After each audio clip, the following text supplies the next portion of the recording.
नमस्कार दोस्तों, मैं आपका दोस्त डॉक्टर सतीश सैनी। दोस्तों, मैं सुबह एक आर्टिकल पढ़ रहा था कि 2003 में पार्लियामेंट यानी संसद में कोल्ड ड्रिंक सॉफ्ट ड्रिंक पे रोक किस वजह से लगा दी गई थी।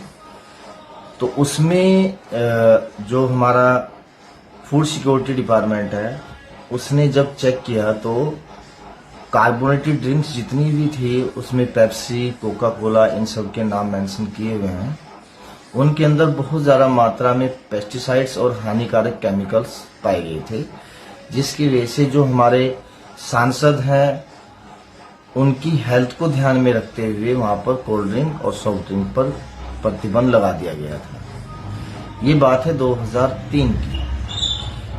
आज हम 2026 में हैं। तो इस देश के जो सांसद हैं बेसिकली वो जनता के चुने हुए एक सेवादार हैं। अगर सेवादार की हेल्थ 2003 में ही ये डिक्लेयर कर दिया गया कि इनके लिए कोल्ड ड्रिंक और सॉफ्ट ड्रिंक हेल्थ के लिए हानिकारक है, आज 2026, लेकिन हमारे देश में हर घर में आज भी खुलेआम कोल्ड ड्रिंक और सॉफ्ट ड्रिंक यूज हो रही हैं और पूरे देश में बहुत तेजी से इसका कारोबार बढ़ रहा है।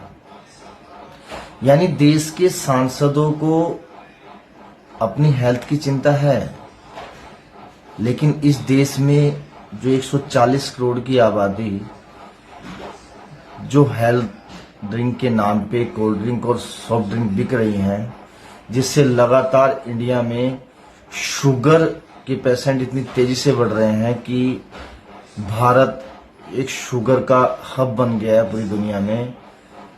तो उनकी हेल्थ की कोई वैल्यू नहीं है। जो चीज आपको 2003 में ही पता लग गई थी कि कोल्ड ड्रिंक और सॉफ्ट ड्रिंक हमारे लिए बहुत ज्यादा हानिकारक है, तो उसको परमानेंटली आप उसी टाइम बैन कर देते हैं। इंडिया में उसकी सेल क्यों हो रही है? क्योंकि इस देश में कुछ लोगों की जान की वैल्यू है, कुछ लोगों की जान की वैल्यू बिल्कुल भी नहीं है। तो आप समझ गए होंगे मेरा इस वीडियो बनाने का क्या पर्पज था।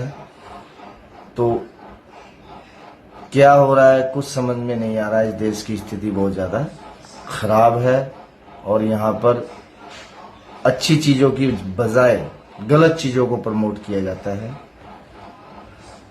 तो आज का मैसेज यही था आप सब लोगों के लिए। Thank you.